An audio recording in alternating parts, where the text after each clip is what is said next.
जय जगन्नाथ, जय माँ लक्ष्मी। किए हेई विश्वर महांती।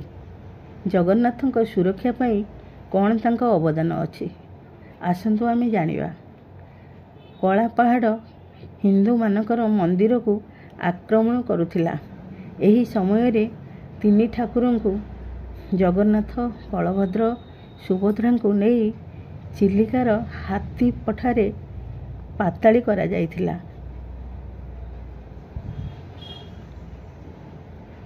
गुप्तरे प्रभु को पूजा चली बेले केउं सूत्रु खबर पाई कला पहाड़ सेठारु ठाकुर को नहीं पश्चिम बंगर हुगुली नदी कूल पोड़ी नदी रे फिंगी देइथिले।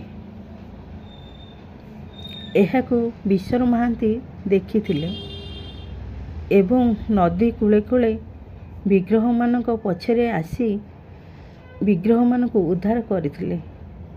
विश्वर महांती को बहुत कष्ट सहिबाकू पड़िथिला। खाली पादरे चाली चाली आसी जंगल बण कंटा ए सबू खातिर न करी तीन विग्रह को उद्धार करथिले। तांको पाखे थिबा मृदंगरे बहु सतर्कता सहित ब्रह्म को मृदंगरे स्थापना करथिले। एही से विश्वर महांती तीन ठाकुर को जी सुरक्षा देइथिले।